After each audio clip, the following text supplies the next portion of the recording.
உலகெங்கும் வாழும் அன்பு தமிழ் நெஞ்சங்களுக்கு வணக்கம். NBC செய்தி மடல் ஹாட் டாக் நிகழ்ச்சியில் உங்களை சந்திப்பதில் மிக்க மகிழ்ச்சி. 25 லட்சத்திற்கு மேலான கிறிஸ்தவ அன்பு உறவுகள் இந்த நிகழ்ச்சியின் வாயிலாய் எங்களுக்கு சொந்தமாகி இருக்கிறீர்கள். மிகுந்த மகிழ்ச்சி. தேவன் உங்களை ஆசீர்வதிப்பாராக.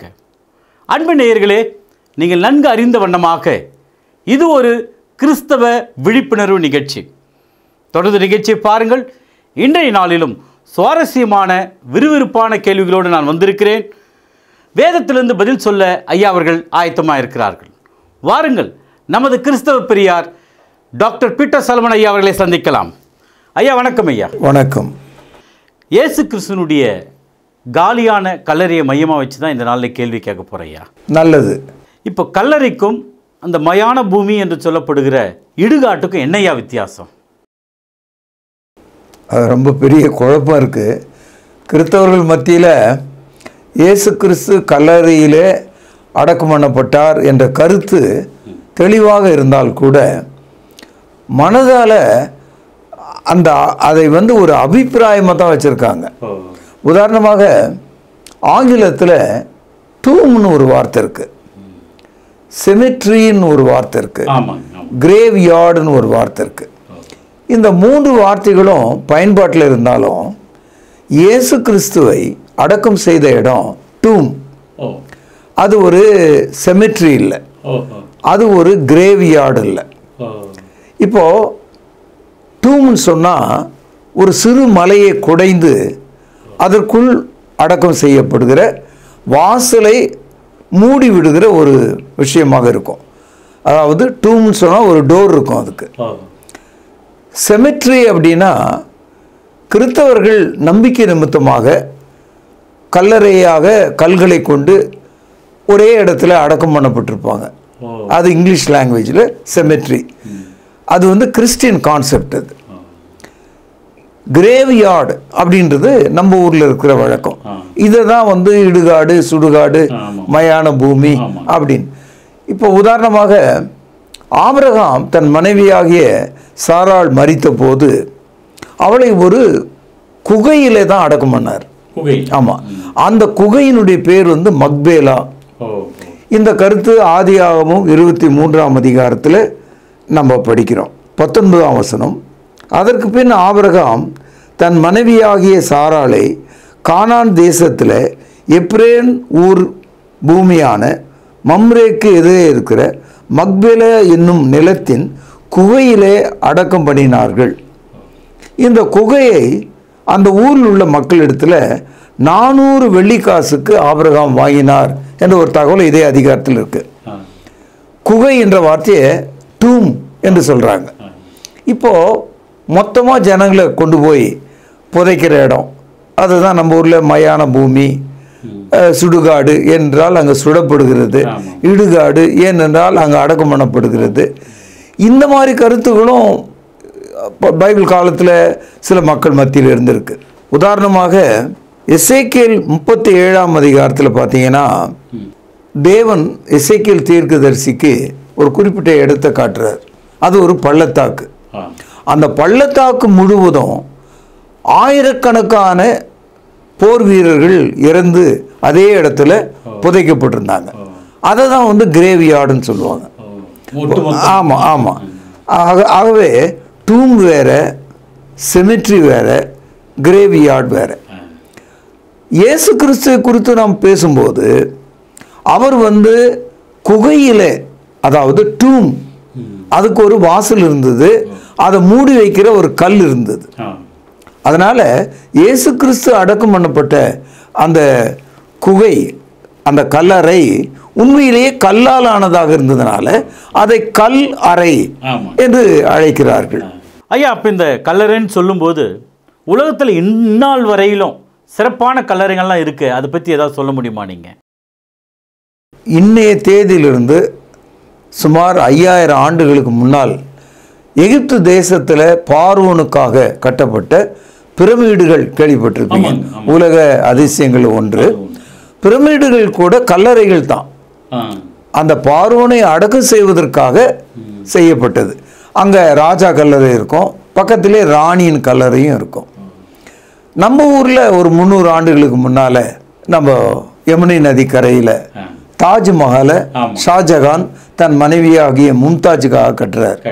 அந்த கல்லறை கூட இந்நாள் வரைக்கும் புகழ் பெற்றதாக இருக்கிறது. நீங்கள் டெல்லிக்கு போனீங்கன்னா ஒரு சர்க்கிளும் ஒரு கல்லறை தோட்டமாக தான் அங்கே இருக்குது. டெல்லிக்கு நீங்கள் இஸ்ரவேல் தேசத்தில் எருசலேமுக்கு போனீங்கன்னா இஸ்ரவேலை குறிப்பாக யூதர்களை அரசாண்ட 18 ராஜாக்களுடைய கல்லறை எருசலேம் நகரத்தில் இருக்கிறது. அதனால் அதை ஒரு கல்லறை நகரம் என்று கூட நம்ம சொல்லலாம். அதனால் உலகம் முழுவதும் கல்லறைகள் இருப்பதை நாம் பார்க்கிறோம். உலகத் தலைவர்கள், பெரும்பாலான தலைவர்கள், உதாரணமாய் நம்முடைய காலம் சென்ற அண்ணாதுரை அவர்கள், நேரு அவர்கள், இந்திரா காந்தி அவர்கள், ராஜீவ் காந்தி, மகாத்மா காந்தி, இவர்களெல்லாம் ஒரு கல்லறையில் வைக்கப்பட்ட இடங்கள் இன்றைக்கும் இருக்குது நம்ம நாட்டில். அது மாதிரி உலகத் தலைவர்கள் மறித்த இடம் ரஷ்யாவிலேயோ அல்லது சீனாவிலேயோ இங்கிலாந்து நாட்டிலேயோ எல்லா ராஜாக்கள் எல்லாருடைய கல்லறையும் எங்கும் இருக்கிறத நீங்கள் பார்க்கலாம். ஆனால் இயேசு கிறிஸ்து அடக்கம் பண்ணப்பட்ட ஒரு கல்லறை ரொம்ப வித்தியாசமான விசேஷமான ஒன்றாக இருக்கிறது. ஐயா, உலகளாவிய பல கல்லறைகளை பற்றி சொன்னீங்க. இயேசு கிறிஸ்துடைய கல்லறை இன்று எப்படி இருக்கிறது, அதை பற்றியான தகவல் கொஞ்சம் சொல்லுங்களேன். அதாவது இயேசு கிறிஸ்துவை அடக்கம் செய்த கல்லறை எங்கே இருக்குதுன்னா முதல்ல அந்த இடத்தை பற்றி நம்ம சொல்லணும். கண்டிப்பாக அந்த இடத்துக்கு ஏன் அந்த பேர் வந்ததுன்னு நம்ம சொல்லணும். இந்த ரெண்டையும் புதிய ஏற்பாடு நமக்கு பதிவு செய்திருக்கு. உதாரணமாக யோவான் 19வது அதிகாரம் 17வது வசனத்தில் அவர் தம்முடைய சிலுவையை சுமந்து கொண்டு, கவனிங்க, எபிரேய பாஷையில் கொல்கதா என்று சொல்லப்படும் கபால ஸ்தலம் என்ற இடத்திற்கு புறப்பட்டு போனார். இந்த இடத்துல கொல்கதா, கபால ஸ்தலம் என்ற 2 வார்த்தையை நீங்கள் படிக்கிறீங்க. இங்கிலீஷில் கொல்கதா கால்வரி, கபால ஸ்தலத்துக்கு கால்வரி. இது கபால ஸ்தலம் என்றது கிரேக்க மொழி, கொல்கதா என்பது எபிரேய மொழி. ஒரே இடத்துக்கு 2 பேர் வெவ்வேறு மொழிகளில். இந்த இடத்துல அவரை சிலுவையில் அறைந்தார்கள்.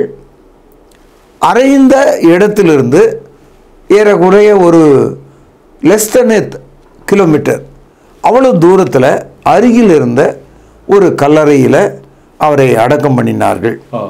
இந்த தகவலை 19ஆம் அதிகாரம் யோவான் சுவிசேஷத்தில் நம்ம படிக்கிறோம். அவர் சிலுவையிலே அறையப்பட்ட இடத்தில் ஒரு தோட்டமும் அந்த தோட்டத்தில் ஒரு காலம் ஒருவனும் வைக்கப்பட்டிராத ஒரு புதிய கல்லறை இருந்தது என்று நாம் பார்க்கிறோம். அதாவது இந்த கல்லறை இயேசு கிறிஸ்து மரித்த அந்த சிலுவையிலிருந்து லெஸ் தென் கிலோமீட்டர் டிஸ்டன்ஸ். எருசலேம் தேவாலயத்தினுடைய மதில் சுவர்கள் அதற்கு வெளிப்பக்கமாக இந்த பகுதி இருக்கு. இதையும் பரிசுத்த ஆவியானவர் நமக்கு நினைவுபடுத்துகிறார். எபிரேயர் 13வது அதிகாரம் 13வது வசனம், ஆகையால் நாம் அவருடைய நிந்தையை சுமந்து பாளையத்துக்கு புறம்பே அவரிடத்திலே புறப்பட்டு போக கடவோம். இந்த இடத்துல பாளையம் என்பது தேவனுடைய ஆலயம் இருக்கிற பகுதி. அதற்கு வெளியே, அந்த மதில் சுவர்களுக்கு வெளியே இந்த கல்லறை இருக்கிறது. அதனால கிறிஸ்தவர்களை பரிசுத்த ஆவியானவர் என்ன சொல்றாருன்னா, நீங்க பழைய எருசலேம் தேவாலயத்தெல்லாம் போக வேண்டாம், நீங்க போக வேண்டிய இடம் இயேசு உயிர்த்தெழுந்த அந்த கல்லறை என்று நமக்கு காண்பிக்கிறார். ஐயா, இயேசு கிறிஸ்துடைய கல்லறை யாருடையது? அது யாருடைய கட்டுப்பாட்டின் கீழ் இருக்கு ஐயா? இயேசு கிறிஸ்து அடக்கம் பண்ணப்பட்ட அந்த டூம், அந்த கல்லறை ஒரு நீதிமானுடையது. அவன் ஐஸ்வர்யம் உள்ளவனாகவும் இருக்கிறான், நல்லவனாகவும் இருக்கிறான். இயேசு கிறிஸ்துவை சிலுவையில் அறைவதற்கு உடன்படாதவனாக இருக்கிறான். இத்தனை தகவலையும் லூக்கா நமக்கு கொடுக்கிறார். லூக்கா 23வது அதிகாரம் 50வது வசனம், யோசேப்பு என்னும் பெயர் கொண்ட ஒரு ஆலோசனைக்காரன் இருந்தான். அவன் உத்தமனும் நீதிமானுமாயிருந்தான். அவன் யூதருடைய பட்டணங்களில் ஒன்றாகிய அரிமத்திய ஊராலிருந்து வந்தவனும் தேவனுடைய ராஜ்யத்துக்கு காத்திருந்தவனும் யூதர்களுடைய ஆலோசனைக்கும் செய்கைக்கும் சம்மதியாதவனுமாயிருந்தான். அவன் பிலாத்தினிடத்தில் போய் இயேசுவின் சரீரத்தை கேட்டு அதை இறக்கி மெல்லிய துப்பட்டியிலே சுற்றி கண்மலையில் வெட்டப்பட்டதும் ஒரு காலம் ஒருவனும் வைக்கப்படாதுமா இருக்கிற ஒரு கல்லறையிலே வைத்தான். ஆக இந்த கல்லறை அரிமத்திய ஊரானாகி யோசேப்பு என்ற ஒரு மனிதனுடையது. அவன் மிகவும் செல்வந்தனாக இருக்கிறான். அக்கால யூதர்கள் மத்தியில் பெரும் செல்வந்தர்கள் குடும்பத்துக்காக ஒரு கல்லறையை உருவாக்குவார்கள். அதாவது இந்த டூம் அவங்க ஃபேமிலி மெம்பர்ஸ் மட்டும்தான் அதுக்குள்ளே இருப்பாங்க. இந்த இடத்துல இந்த யோசேப்பு உருவாக்கின அந்த கல்லறை இன்னும் யாரும் அடக்கம் பண்ணப்படல, புதியதாக இருக்கிறது. இதையும் நாம் கவனத்தில் நாம் கொள்ள வேண்டும். ஏசாயா 53 அதிகாரத்தில் இயேசு கிறிஸ்துவனுடைய அடக்கத்தை பற்றிய தீர்க்கதரிசனம் இருக்கிறது. ஏசாயா 53 அதிகாரம் 9வது வசனம். துன்மார்க்கரோடு அவருடைய பிரேத குழியை நியமித்தார்கள், ஆனாலும் அவர் மரித்த போது ஐஸ்வர்யவானோடு இருந்தார். இது ஒரு தீர்க்க தரிசனம். ஆகவே ஒரு பெரிய ரிச் மேனுடைய டூம்ல தான் அவர் அடக்கம் பட போகிறார் என்பது அவர் இயேசு கிறிஸ்துவனுடைய மரணத்துக்கு முன்னால வாழ்ந்த தீர்க்கதரிசி 750 ஆண்டுகளுக்கு முன்னாலேயே இந்த கருத்து சொல்றார். he was a rich man. இந்த மனிதனுடைய கல்லறையில யூதர்களுடைய வழக்கத்தின்படியே வெள்ளைப்போலும் கரியப்போலும் என்ற 2 வகையான பிசின்களை தடவிய துணியினால அவர் இறுக சுற்றி அந்த உடலை இந்த பிளாஸ்டர் ஆஃப் பாரிஸ்ன்னு சொல்றாங்க இல்லையா, கை கால் உடைஞ்சு போனா அந்த மாதிரி ஒட்டிடுவாங்க. அந்த மாதிரி ஒட்டப்பட்ட அந்த உடலை தான் அந்த புதிய கல்லறையில் வேறு எந்த எலும்புகளும் இல்லை, எந்த எலும்பு கூடுகளும் உள்ள இல்லை. ஏன்னா அது ஒரு புதிய கல்லறை. It is a new tomb, therefore there is no bones at all. அதற்குள்ளே தான் அவரை அடக்கம் செய்தாங்க. அதனால தான் அதை நம்ம இயேசு கிறிஸ்துனுடைய கல்லறை என்று இந்நாள் வரைக்கும் நாம் அதை பேசுகிறோம்.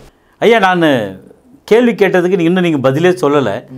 யாருடைய கட்டுப்பாட்டின் கீழ் இயேசுவின் கல்லறை இருக்கு ஐயா? அதாவது கல்லறையினுடைய சொந்தக்காரர் அரிமத்திய ஊரானாகிய யோசேப்பு.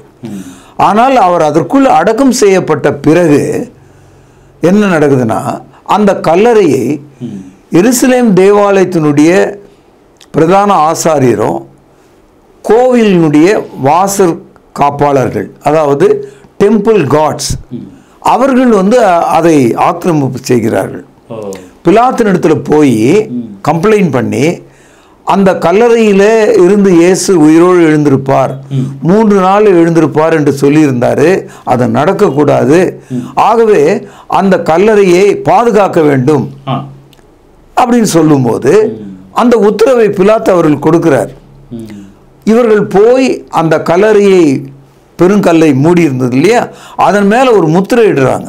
இன்னைக்கு நீங்க பார்த்துருப்பீங்க, அரசாங்கம் முத்திரையிட்ட பிறகு அதை உடைக்கவே முடியாது, உடைச்சா அது கிரிமினல் கேஸ் ஆகிடும். அதே மாதிரி அதற்கு முத்திரையிட்டு இரவும் பகலும் காவல் பண்ணும்படி போர் சேவர்களை அங்கே நிறுத்துறாங்க. அப்போ ஓனர்ஷிப் பார்த்தா அரிமத்திய ஊரானாகிய யோசேப்பு, ப்ரொடெக்ஷன் கொடுத்தவன் யாருன்னு பார்த்தா யூதர்களாகிய அந்த பிரதான ஆசாரியரும் அவனுடைய வேலைக்காரர்களும். இதை மத்தேயு 27ஆம் அதிகாரத்தில் படிக்கிறோம், 64வது வசனத்திலிருந்து. ஆகையால் அவருடைய சீஷர்கள் ராத்திரியில் அவனை களவாய் கொண்டு போய் மரித்தோர்ந்து எழுந்தார் என்று ஜனங்களுக்குள்ளே சொல்லப்படாத படிக்கும் முந்தின எத்தை பார்க்கிலும் பிந்தின எத்து கொடிதாய் இராதபடிக்கு நீர் 3 நாள் வரைக்கும் கல்லறையை பத்திரப்படுத்தும்படி கட்டளையிட வேண்டும் என்றார்கள். அதற்கு பிலாத்து, உங்களுக்கு காவல் சேவகர்கள் உண்டே, போய் உங்களால் கூடி மட்டும் பத்திரப்படுத்தி கொள்ளுங்கள் என்றான். அவர்கள் போய் கல்லுக்கு முத்திரையிட்டு காவல் வைத்து கல்லறையை பத்திரப்படுத்தினார்கள். இவ்வளோ தெளிவா அந்த கல்லறையின் வாசலை பெருங்கல்லால் மூடி அதற்கு முத்திரையிட்டு இரவும் பகலும் பாதுகாக்கும்படி 3 நாளைக்கு அங்க போர் சேவர்களை நிறுத்துறாங்க. அப்போ யாருடைய கட்டுப்பாட்டில் இருக்குதுன்னா, அன்றைய யூத தலைவர்கள் அவர்களுடைய அதிகாரத்தில் தான் அந்த கல்லறை இருந்தது. ஐயா, இயேசு கிறிஸ்துவானவர் உயிர்த்தெழுந்த தகவல் தெரியும். அவர் உயிர்த்தெழுவேன் என்று ஏற்கனவே ஏதாவது முன் தகவல் சொல்லியிருக்காரு ஐயா? பலமுறை புதிய ஏற்பாட்டில் நீங்க படிச்சீங்கன்னா 3 இடங்களில் இந்த 4 சுவிசேஷ புத்தகத்தில் மரித்து அடக்கம் பண்ணப்பட்டு 3வது நாளில் நான் எழுந்திருப்பேன் என்று மிக தெளிவாக சொல்லியிருந்தார். அவருடைய மரணம் பிரதான ஆசாரியர் வேதபாரகர் ஆகிய இந்த மக்களால் தான் நிகழப்போகிறது. அவர் கொலை உண்பார், I will be killed at Jerusalem என்று தெளிவாக சொன்னார். நீங்கள் மத்தேயு 16ஆம் அதிகாரம் 29ஆம் வசனம் போல் நீங்கள் படித்தீங்கன்னா, இயேசு தமது சீஷர்கள் இடத்துல தான் சிலுவையில் அல்லது ஏதோ ஒரு வகையில் எருசலேம் நகரத்தில் மரிக்கப் போகிறேன் என்று சொன்னார். இந்த தகவல் 3 முறை சொல்லப்பட்டிருக்கு. 2வது உதாரணத்தோடு சொல்லப்பட்டிருக்கு. முதல் உதாரணம் யோவான் 2ஆம் அதிகாரத்தில் எருசலேம் தேவாலயத்தை காட்டி இந்த கல்லின் மேல் ஒரு கல் இராதபடிக்கு இந்த ஆலயம் இடிக்கப்படும் என்று சொன்னார். அதை கேட்டுக்கொண்டிருந்தவர்கள் வாயை பிளந்து, இது நடக்கக்கூடிய காரியமா, இவர் சொல்லுவது நியாயம்தானா என்பது போல யோசித்தாங்க. ஆனால் இயேசு கிறிஸ்து அந்த தேவாலயத்தை பற்றி மட்டும் சொல்லலை, தன்னுடைய சரீரத்தை குறித்தும் சொன்னார். 2 விஷயமும் உண்மைதான். முதலாவது, இயேசு சிலுவையில் மரித்து அடக்கம் பண்ணப்பட்டு 3வது நாளில் உயிர்த்தெழுந்தார். ஆகவே இந்த ஆலயத்தை இடித்து போடுங்கள், 3 நாளைக்கு பிறகு எழுப்புவேன் என்று சொன்னால் அது நடந்து விட்டது. தேவனுடைய ஆலயமாகிய அன்றைய எருசலேம் தேவாலயம் இயேசு கிறிஸ்துக்கு பிறகு 70வது ஆண்டில் தீத்து பேரரசனால் துண்டு துண்டாக வெட்டப்பட்டு ஒவ்வொரு கல்லும் ஒரு கல் மேல் இராதபடி பேர்த்து எடுக்கப்பட்டது. அப்போ இயேசு தன்னுடைய உயிர்த்தெழுதலை தெளிவாக சொன்னார். இன்னொரு சமயத்தில் மத்தேயு 12ஆம் அதிகாரத்தில் இயேசு தம்முடைய உயிர்த்தெழுதலை சொல்லும்போது, பழைய ஏற்பாட்டு கால தீர்க்கதரிசி யோனா என்பவர், இந்த யோனா கீழ்ப்படியாமை நிமித்தமாக கடலில் வீசப்பட்டான். அங்கே ஒரு திமிங்கலம் அவனை விழுங்குது. 3 இரவும் 3 பகலும் அவன் மீன் வயிற்றில் இருந்தான். இந்த தகவல் பைபிளில் இருக்கு, புதிய ஏற்பாட்டில் பேசப்பட்டிருக்கு. இந்த உதாரணத்தை இயேசு கிறிஸ்து சொல்கிறார். யோனா எவ்விதமாக மீன் வயிற்றில் 3 பகல் 3 இரவு இருந்தானோ அவ்விதமாக மனுஷகுமாரனும் பூமியின் அடியில் 3 நாள் ஒரு பகலும் இரவும் இருப்பார் என்று அவர் சொல்கிறார். ஆகவே இயேசு கிறிஸ்து தமது மரணத்தை குறித்தும் உயிர்த்தெழுதலை குறித்தும் உதாரணங்களோடு அவர் முன்கூட்டியே சொல்லியிருந்தார். அதனால தான் இந்த ஆசாரியர்கள்லாம் ஓடி போய் பிலாத்தின் இடத்துல உத்தரவு வாங்கி அந்த கல்லறையை பெருங்கல்லை கொண்டு மூடி முத்திரையிட்டு இரவும் பகலும் பாதுகாத்தாங்க. ஐயா, இயேசு கிறிஸ்துடைய கல்லறை அரசாங்கத்தால் முத்திரை போடப்பட்டது அப்படின்னு நம்ம வாசிக்கிறோம். கல்லறை மூடப்பட்ட அந்த பெருங்கல்ல யார் ஐயா புரட்டி போட்டிருப்பாங்க? மனுஷன் அல்ல. மத்தேயு இதற்கான சில ஆதாரங்களை கொடுக்கிறாரு. மத்தேயு 28ஆம் அதிகாரம் 2வது வசனம், அப்பொழுது பூமி மிகவும் அதிரும்படி கர்த்தருடைய தூதன் வானத்திலிருந்து இறங்கி வந்து வாசலில் இருந்த கல்லை புரட்டி தள்ளி அதன் மேல் உட்கார்ந்தான். அவனுடைய ரூபம் மின்னலை போலவும் அவனுடைய வஸ்திரம் உறைந்த மழை போலவும் வெண்மையாக இருந்தது. காவலாளர் அவனுக்கு பயந்ததனால் திடுக்கிட்டு செத்தவர்கள் போல ஆனார்கள். ஆக இந்த காட்சியை பாதுகாத்து கொண்டிருந்த, இரவும் பகலும் பாதுகாத்திருந்த அந்த வீரர்கள், போர் வீரர்கள், அந்த தேவதூதன் இறங்கி அந்த கல்லை தூக்கி எறிகிறான், அது மேலே உட்கார்றான். அது ஒரு மின்னலை போல இருக்கு, வெளிச்சமா இருக்கு. இதை கண்ட அந்த காவலாளிகள் அவர்கள் பின்னுக்கு மயக்கமுற்று விழுந்தார்கள் என்ற ஒரு தகவலை யூத எழுத்தாளனாகிய மத்தேயு யூதர்களுக்கு இந்த புத்தகத்தை எழுதுகிறார். Gospel writer Matthew writes for the Jews இந்த தகவலை எழுதுகிறார். இதை நீங்கள் புரிஞ்சுங்க. அதை யாரும் தள்ளலை, தள்ளவும் முடியாது.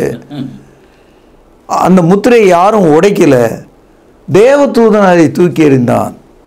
பெரும்பாலும் ஒரு வசனம் எல்லா தேவாலயங்களிலும் இடங்களிலும் வாசிக்கிறத பார்க்குறோம். அவர் இங்கே இல்லை, உயிர்த்தெழுந்தார் அப்படின்னு சொல்லப்பட்டிருக்கு. அந்த கல்லறை பற்றி கொஞ்சம் சொல்லுங்களேன். அதாவது முதல்ல மகதலேனா மரியாள், இன்னும் சில தாய்மார்கள் அங்கே வராங்க. பிறகு அப்போஸ்தலர்லாம் வராங்க. திறக்கப்பட்ட அந்த கல்லறையை ஆச்சரியத்தோடு பார்க்குறாங்க. அவங்களுக்கும் ஒன்றும் புரியல.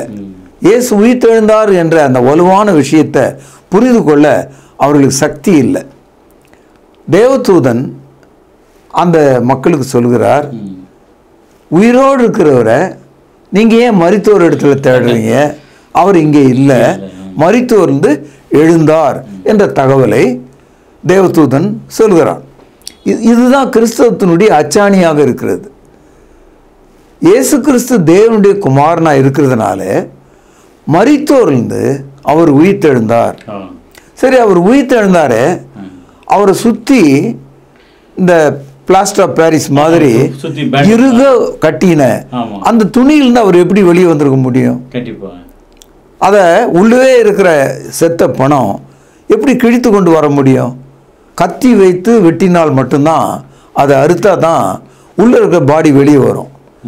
லாசரு கல்லறிந்து வெளியே வரும்போது அவனுடைய கட்டை அவிழ்த்து விடுங்கள் என்று இயேசு சொல்கிறார். அதை நீங்க பார்க்கலாம். ஆனா இயேசு உயிர்த்தெழுந்த போது அவருடைய கட்டை யார் அவிழ்த்து விட்டது? இந்த கேள்விக்கான ஒரு பதில் உள்ள போய் பார்த்தா யோவான் எழுதிய சுவிசேஷம் 20ஆம் அதிகாரத்தில் 5வது வசனம், அதற்குள்ளே குனிந்து பார்த்து சீலைகள் கிடக்கிறதை கண்டான். அவரை கட்டியிருந்த அந்த சீலைகள் துணிகள் அங்கு இருந்ததாம். கூடுதலாக 7வது வசனம் பாருங்கள், சீலைகள் கிடக்கிறதையும் அவருடைய தலையில் சுற்றியிருந்த சீலை மற்ற சீலைகளுடன் வைத்திராமல் தனியே ஒரு இடத்தில் சுருட்டி வைத்திருக்கிறதையும் கண்டான். ஏன்னா தலையை சுத்தின ஒரு துணி, கழுத்திலிருந்து கால் வரைக்கும் சுத்தின ஒரு துணி, அது கழட்டப்பட்டது மட்டும் இல்லை, மடித்தும் வைக்கப்பட்டிருந்தது. இப்போ செத்த ஆளு களவாடப்பட்டிருந்தா அந்த துணியை அங்க விட்டு போயிருக்க மாட்டாங்க. ஆகவே இயேசு மரித்தோரில் எழுந்தார் ஒன்று, அவருக்கு பரலோகத்துக்குரிய ஒரு உடல் உண்டாயிருந்தது. he had a spiritual body. அதனால அவருடைய பிசிக்கல் பாடியை, நேக்கட் பாடியை அவர் கொள்ள வேண்டிய அவசியம் இல்லை. அதனால அந்த துணியை அவர் அங்கே விட்டுட்டார். அது அடையாளமாக இருக்கிறது. அதை அப்போஸ்தலர்கள் பார்த்தாங்க. ஆகவே இயேசு மரித்தோரிலிருந்து எழுந்தார் என்பதற்கு திறந்த கல்லறையும் சுற்றப்பட்ட துணியும் தேவதூதனுடைய சாட்சியும் கேட்டவர்களுடைய சாட்சியம் நமக்கு ஆதாரமாக இருக்கிறது. உண்மைதான் ஐயா. நீங்கள் எருசலேம் சென்றிருக்கீங்க, இன்னும் குறிப்பாக யோர்தான் நதியில் ஞானஸ்தானமும் கொடுத்துருக்கீங்க. அவருடைய கல்லறையை நீங்கள் பார்த்ததுண்டா? அதை பற்றியான ஒரு தகவல் சொல்லுங்களேன். இயேசு கிறிஸ்துவனுடைய கல்லறையை பார்க்கவும் அதற்குள் சென்று தியானிக்கவும் அடியனுக்கு 3 முறை வாய்ப்பு கிடைச்சது. அது ஒரு புண்ணியமாக நான் பார்க்கிறேன். திறந்த கல்லறை கடந்த 2000 ஆண்டுகளாக திறந்ததாகவே இருக்கு. உலகத்தில் கல்லறைன்னு சொன்னால் அது மூடி இருக்கும். கண்டிப்பாக திறந்தே இருக்கிற ஒரு கல்லறைன்னு சொன்னால் அது ஒரு ப்ரூஃப். அந்த கல்லறை இன்றைக்கும் திறந்திருக்கிறது. எருசலேம் நகரத்தை விட்டு யூதர்கள் ஓடி போன போது அது பிற்காலத்திலே இஸ்லாமியர்களுடைய வசமாக வருகிறது. ஆனால் இஸ்லாமியர்கள் கூட அந்த கல்லறையை இடித்து தள்ளவோ மூடிவிடவோ அவர்கள் விரும்பவில்லை. அவர்கள் அதை எப்படி வைத்திருக்கிறார்கள், இன்னைக்கும் இருக்கு. முதல் எருசலேம் நகரத்தில் பேதுரு அப்போஸ்தலர் பிரசங்கம் செய்த போது திறந்த இந்த கல்லறையை குறித்து ஒரு அற்புதமான செய்தியை சொல்கிறார். அது என்னன்னா, இயேசு கிறிஸ்துக்கு முன்னால 1000 ஆண்டுகளுக்கு முன்னால தாவீது வாழ்ந்தார். தாவீது மரித்த போது அவருக்காக ஒரு கல்லறை எருசலேம் நகரத்திலே கட்டப்பட்டது. அந்த கல்லறை மற்ற கல்லறையை விட ரொம்ப விசேஷமாக யூதர்கள் அதை புனிதமாக போற்றுகிறார்கள். நான் ஏற்கனவே உங்களுக்கு சொன்னேன், 18 ராஜாக்களுடைய கல்லறை அங்கே இருக்கு. எப்ரோன் என்ற இடத்துல தாவீதுனுடைய கல்லறை இருக்கு. இன்னைய தேதி வரைக்கும் அந்த கல்லறையை அன்றைய யூதர்கள் புனிதமாக அதை போற்றுகிறார்கள். பேதுரு அப்போஸ்தலர் தன்னுடைய முதல் பிரசங்கத்தில் இந்த கல்லறையை வம்புக்கு இழுக்கிறார். என்ன செய்கிறாரு? யூதர்களே, தேவ பக்தி உள்ள இஸ்ரவேலர்களே, நீங்கள் பக்கத்திலேயே இருக்கிற தாவீது ராஜாவினுடைய கல்லறை போய் பாருங்க, அது இன்னை வரைக்கும் மூடி இருக்கு. நீங்கள் எருசலேம் தேவாலயத்துக்கு பக்கத்தில் இருக்கிற கொல்கதா மேட்டுக்கு பக்கத்தில் இருக்கிற இந்த கல்லறை போய் பாருங்க, அது திறந்திருக்கு. ஆக தாவீது இயேசு கிறிஸ்துனுடைய உயிர்த்தெழுதலை குறித்து அவன் வாழ்நாள் காலத்தில் இப்படி சொல்லியிருக்கிறானே, அதை நீங்கள் மறக்கலாமா? அதை நீங்கள் புரிந்து கொள்ளாமல் போகலாமா என்று ஒரு கேள்வி வைக்கிறார். பாருங்கள், இதை அப்போஸ்தலர் நடபடிகள் 2வது அதிகாரம் 25வது வசனம்.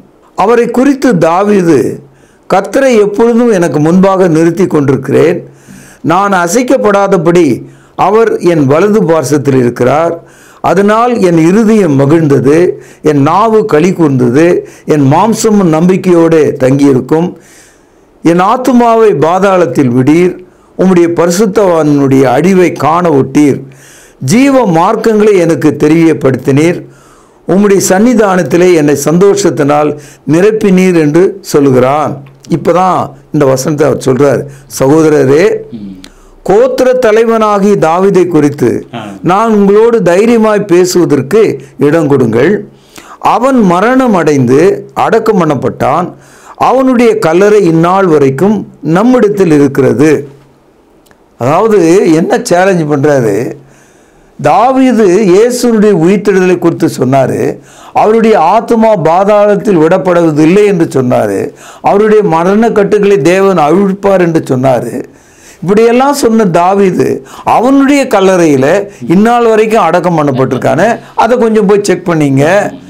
ஆனால் 50 நாளைக்கு முன்னால, இந்த நிகழ்ச்சிக்கு முன்னால அடக்கம் பண்ணப்பட்ட இயேசு கிறிஸ்து மரித்தோர்ந்து எழுந்தாரே, அந்த கல்லறை போய் பாருங்க, அந்த கல்லறை திறந்திருக்கிறது என்றுதான் இந்த செய்தியை அவர் சொல்கிறார். இந்த வார்த்தைகளை கேட்ட பொழுது தான் முதலாக 3000 பேர் தங்கள் இருதயத்தில் குத்தப்பட்டவர்களாகி நாங்கள் என்ன செய்ய வேண்டும் என்று கேட்டார்கள். இது அப்போஸ்தலர் நடபடிகள் 2ஆம் அதிகாரம் 37வது வசனம். என்ன செய்ய வேண்டும்? அவர்கள் ஞானஸ்நானம் பெற வேண்டும். 38வது வசனம். 41வது வசனத்தில் நீங்கள் பார்த்தீங்கன்னா, அந்த கேள்வியை கேட்ட மனது மாறிய அந்த மக்கள் அன்றைய தினம் ஞானஸ்நானம் பெற்றார்கள். அவர்கள் ஏறக்குறைய 3000 பேராக இருந்தாங்க. இந்த சப்ஜெக்ட் எதுக்காக நான் உங்களுக்கு சொன்னேன்னா, இயேசு கிறிஸ்துவனுடைய காலியான கல்லறை நம்முடைய விசுவாசத்தின் ஆதாரமாக, பாவ மன்னிப்பின் வெளிப்பாடாக, நம்பிக்கையினுடைய எழுச்சியாக, கர்த்தராகிய இயேசுவின் வருகைக்காக நாம் காத்திருக்கிறவர்களாக நம்மை மாற்றுகிறது. ஐயா, மிக அருமை ஐயா, வாவ் என்று கூட சொல்லலாம் ஐயா. அப்படிப்பட்ட சிறப்பான ஒரு தகவல்களை சொன்னீங்க. இயேசு கிறிஸ்து அவர் மரித்து உயிர்த்தெழுந்த ஒரு மாபெரும் சத்தியத்தை உலகளாவிய தமிழ் சொந்தங்கள் சொன்னீங்க. ரொம்ப நன்றிங்க ஐயா. வணக்கம். என்ன நேயர்களே, இயேசு கிறிஸ்துவானவருடைய கல்லறை இன்றலும் திறந்தே இருக்கிறது. நமது விசுவாசம் அதற்குள் தேவை என்பதை ஒரு அருமையான வேத ஆதாரங்களோடு ஐயா அவர்கள் இன்று எடுத்து சொன்னார்கள். இந்த நிகழ்ச்சியை பாருங்கள். தொலைக்காட்சியின் வாயிலாகவும், யூடியூபின் வாயிலாகவும், ஃபேஸ்புக் மற்றும் சமூக வலைத்தளையின் வாயிலாகவும் இந்த நிகழ்ச்சியை தொடர்ந்து பாருங்கள். அநேகருக்கு சொல்லுங்கள். உங்கள் திருச்சபை எழுச்சி பெற இது ஒரு கிறிஸ்தவ விழிப்புணர்வு நிகழ்ச்சி என்பதை அறிவியுங்கள். அதுவரை உங்களிடமிருந்து விடைபெறுவது உங்கள் அன்பு அறிவிப்பாளன் சார்லஸ் எஸ் குணசேகரன். நன்றி, வணக்கம். அன்பான சகோதர சகோதரிகளை மீண்டும் சந்திப்பதில் நான் மகிழ்ச்சி அடைகிறேன். விசேஷமாக உங்களிடத்தில் ஒரு வேண்டுகோள், ஒரு ரெக்வெஸ்ட். என்ன அப்படின்னா, நம்முடைய பைபிள் அவர் ப்ரோக்ராம் பலவிதமான சேனல்களில் வருது. அதோடு கூட ரொம்ப முக்கியமாக இப்பொழுது உங்களிடத்தில் பொதுவாகவே நம்ம திருமறை நேரம் நிகழ்ச்சியில் பணம் கொடுங்க, இந்த நம்பர் பாருங்கள், அனுப்புங்க அப்படின்னு நம்ம கேட்டதே கிடையாது. ஆனால் மிகப்பெரிய ஒரு ரெக்வெஸ்ட்டை, மிகப்பெரிய ஒரு விண்ணப்பத்தை உங்கள் முன்னால் நான் இப்போ வைக்கலான் இருக்கேன். அது என்னென்னா, நம்முடைய பைபிள் அவர் டிவியினுடைய யூடியூப் சேனலை நீங்கள் பார்க்குறீங்க நிறைய பேர். ஒரே ஒரு விஷயம், அதை பிறருக்கு அறிமுகம் செய்யுங்கள். அடுத்தது சப்ஸ்கிரைப் பண்ணுங்கள். இந்த லைக் பண்ணுங்கன்னு நான் சொல்ல மாட்டேன், அக்செப்ட் பண்ணுங்கள். ஏன்னா ட்ரூத் இல்லையா அது, அதை நாம் அக்செப்ட் தானே பண்ணணும் இல்லையா? அடுத்தது அந்த வியூஸ் எவ்வளவு பார்க்குறாங்களோ அவ்வளவு தூரத்துக்கு நாம் அந்த வசன விதைகளை இன்னொருவருக்கு நாம் கொண்டு சென்றதாக இருக்கும். பழைய ஏற்பாட்டு காலத்தில் குஷ்ரோகிகள் எல்லாருமே சாகிற ஒரு தருவாயில் ஊரே இருக்குது, பட்டணமே இருக்குது. இவங்க அந்த கோட்டையினுடைய எல்லைக்கு வந்த உடனே பகைஞரெல்லாம் ஓடி போயிட்டு உணவுப் பொருள்லாம் கிடக்கிறத பார்த்த உடனே, ஆஹா, இந்த நற்செய்தியை நாம் சொல்லாமல் போனால் நமக்கு ஐயோ என்று சொல்லி அவங்க நல்ல செய்தியை கொண்டு போய் ஊரில் சொன்னாங்க. அதுபோல் இந்த சுவிசேஷம், இந்த சத்தியம், இந்த கிறிஸ்தவ விழிப்புணர்வு ஒருவர் பேச அதை மற்றவர்களுக்கு அறிமுகம் செய்கிற ஒரு வேலையை, ஒரு அந்திரியாவினுடைய வேலையை அவர் தானே பண்ணார். இயேசுவை கண்டேன், வந்து பாருங்க அப்படின்னார். அதை நீங்கள் செய்யும்படி உங்களை அன்போடு கூட கேட்டுக்கொள்கிறேன். சப்ஸ்கிரைப் பண்ணுங்கள், மற்றவர்களுக்கு ஷேர் பண்ணுங்கள், இந்த ட்ரூத்தை அக்செப்ட் பண்ணுங்கள். மற்றவர்கள் இதை அக்செப்ட் பண்ணுறதுக்கு நீங்கள் ஒரு கருவியாக, உதவியாக இருங்க. நிச்சயம் இது நிமித்தமாக இந்த சுவிசேஷ ஊழியத்தினுடைய பலனில் உங்களுக்கு பங்குண்டு இல்லையா? God bless you. தேவன் உங்களை ஆசீர்வதிப்பாராக. நன்றி. தொடர்பு கொள்ள வேண்டிய முகவரி: திருமறை நேரம், 58 சர்ச் தெரு, குமரன் நகர், சென்னை 6,82,000.